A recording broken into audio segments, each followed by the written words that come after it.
Hello, this is Linda Vettrus-Nichols, and do I have an amazing woman to introduce you to, Tammy Benay. Welcome, Tammy. Hi, Linda. The word peace even mean to you, though, before we get into calm? Sure. So, peace means a deep knowing or a deep sense that Uh-huh. everything is well, Uh-huh. that everything is perfect in this moment and everything is as it should be. Okay. Very nice. Which creates the calm. Which creates the calm. So, what are some tips that you've passed on to others, or maybe you do for yourself, that bring you to your centeredness, brings calm into your life? Yeah, so I have several tools, but one of my favorite tools is just to breathe. Yeah. Although that sounds super simple, but I'm speaking about intentional breathing. So taking moments throughout your day to do deep breathing, breathing in, breathing out. And it's something simple you can do throughout your day. You can set a timer. I've set a timer on my phone for once an hour.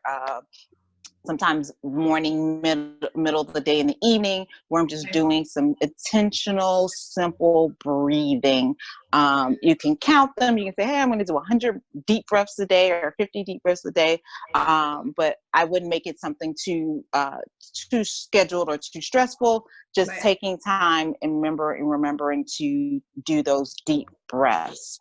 So Cool. that's one of my favorite tools. Anybody can do it. You can do it from anywhere. Um, the next tool I love to do is I love to journal.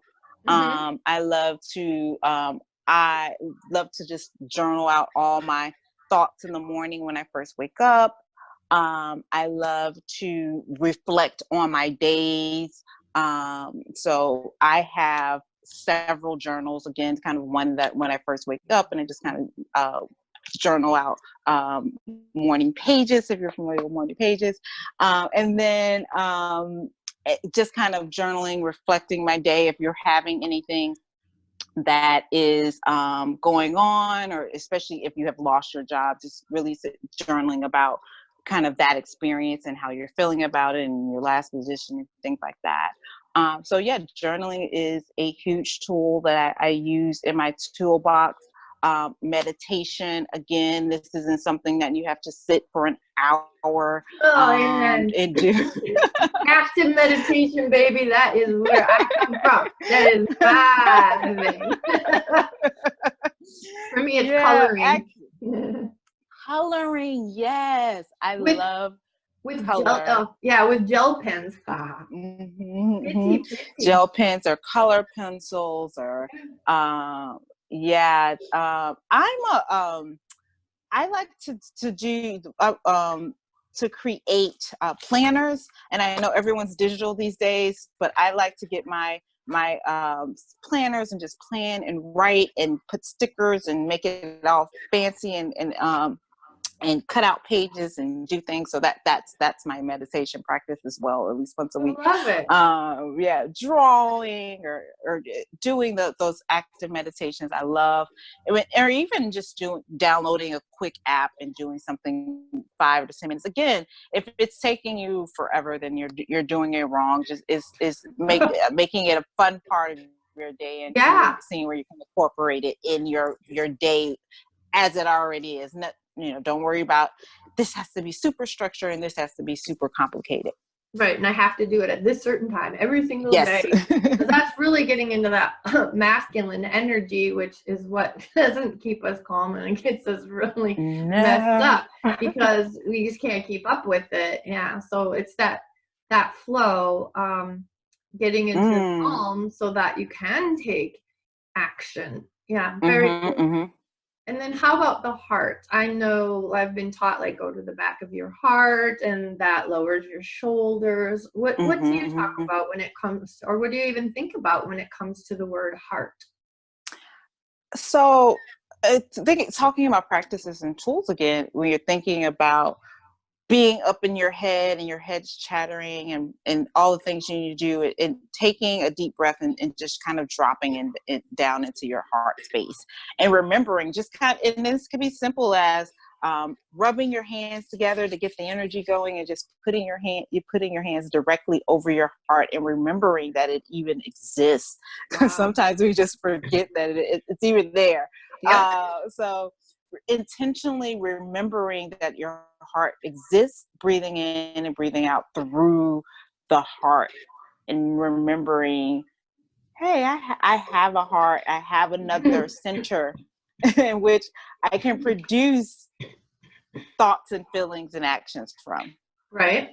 Well, and my husband, Terry Nichols, who you know, says, make decisions with your heart, use your soul for counsel, and your brain for storage. And then I always add for temporary storage, because after all, ladies, we are up in our heads way too much, trying to keep way too much stored up there. So like, get it out. And like you said, one of the ways that you do that, Tammy, is to journal, is to work in your planner. That's just beautiful. Thank you so much for sharing those tips. They're incredible. Yeah. So anything else on heart? No, but just don't forget your heart. Don't forget the heart. It's a great one. Okie doke. Relaxation. Ooh, that always sounds so pleasant. And what is the very first thing that a woman, when she hears relaxation, what is that very next thought? I don't have time. Ha ha ha. Guess what, people? You got all the time in the world, right? Yes. Plenty of time to relax. And you don't have to fill that time with things like Netflix, or you just or just doing stuff or being busy. You can just actually sit there and do nothing and stare at the wall. I love it. Okay, so relaxation is so key, and we initially just, trigger like, oh, I don't have time, right? So now that you have time, then what is it that you get to do, right? And time is an illusion. We basically, like, we make time. Yes. we time is part of our creative process anyways. What are your thoughts on relaxation? Make time for it, or Right? just make it a part of your life. And we've been talking so much about the flow and the flow of your life, and not making it a chore, but making it a part of your life where you have enough white space, as I like to call it, right. To do the things that you really need to do. And so relaxing is rejuvenation. It is it's taking a moment to stop all the chatter, to stop all the action, to stop all the things that we're doing, right? And we're having an opportunity to be present with the moment, to be one with the divine, or whatever you want to call it, but just that moment to be present. Yep. So huge, right? I love it. All right. And when you're present, you can really tap into that inner peace. And the next step, which again gives you more peace. Yes. So cool. Well, thank you so much for sharing all this. This has been a fantastic conversation. Thank you, Linda. You're welcome. Bye-bye. Bye.